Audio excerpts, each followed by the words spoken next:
Amongst the midst of this urban city apartment lies a fascinating creature by the name of Search. Standing tall at 5'10", muscular build, he contemplates sharing his latest melodic endeavor into the realm of techno with the ferocious beast known only as Hate Me. Whoa, you're spoiling my intro.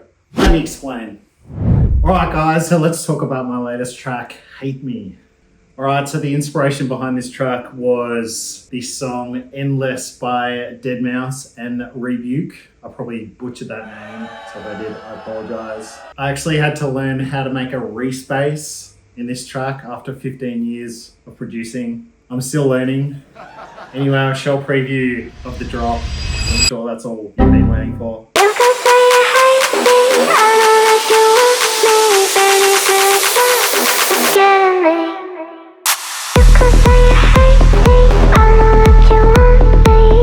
Alright, so the bass line is pretty simple, just kick and bass. On the kick, I've got some saturation and then some EQ to boost the punch, and then a limiter to stop it from clipping. And then on the bass, again, I've got some EQ to boost some of the bass and a limiter to stop clipping. And then on the group chain, I've put the kick and bass sound in mono, and I've boosted the volume of the bass line to 5.1 decibels, just so it's nice and loud, and if a DJ was to mix it, it would be nice and well balanced, maybe even a little bit better than the track he played beforehand. The vocal's pretty simple. I've literally looped it for pretty much the whole track. You can say you hate me, I know that you want me, baby, good luck forgetting me. I tend to go with more of the moodier, darker stuff when I pick vocals, but that's just my personal style. There's heaps of melodic stuff in here because it is a melodic techno track. Then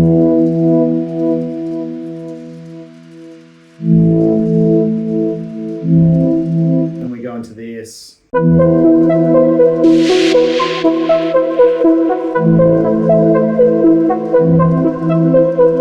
I love this part, by the way. I felt like the track needed a lot more energy before the drop, so I just threw in this kind of pretty stereotypical cliche EDM synth. You can say you hate me, I know that you want me, baby, good luck forgetting me.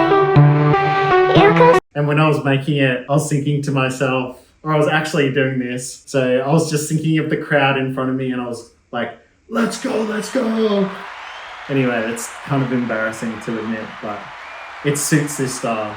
And then the respace kicks in here. Pretty simple, it's only about 3 or 4 notes. I've automated the filter so it pops open on these little notes at the end here.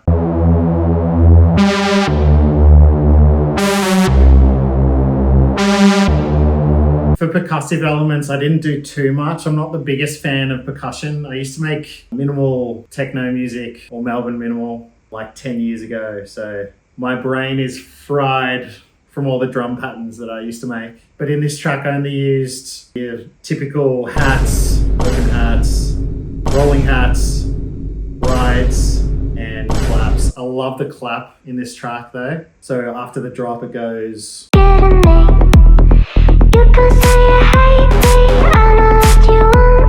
It's actually got that kind of Melbourne minimal vibe to it. Like you can hear in my tracks, sometimes my older stuff comes into my newer tracks, which is kind of funny. But that, when I hear that, it instantly reminds me of Will Sparks.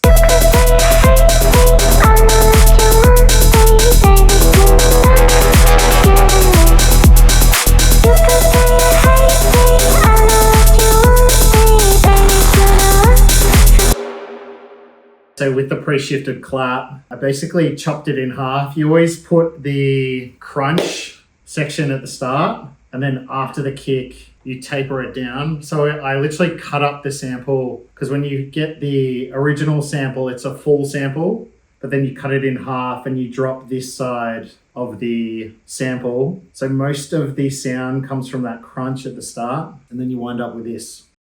It's just really nice and crunchy. So when I first started the track, it was very simple. Usually I start with a melody, but with this track I started with a vocal. So this is what I was working with at the start.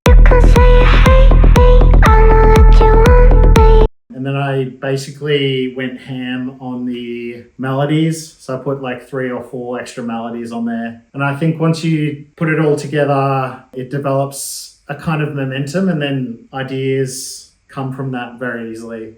And then the whole track. This track was quite smooth. I didn't have many troubles with this track, but that's pretty rare. So I think the biggest thing I learned from this track was the respace. I have it saved in my wavetable file, as you can see. I think a smart thing with certain sounds, when you make them, you can always save them and come back to them later. It's just a hell of a lot easier rather than me using the same sound in another track and I have to make the sound all over again. I'll be releasing it sometime in October. I haven't even sent it to the distributor yet, but keep your eyes and ears peeled. It'll be available everywhere, so Spotify, Apple Music, Beatport, you name it. But yeah, thank you for watching. Don't forget to like, comment, subscribe, and I'll see you guys in the next one.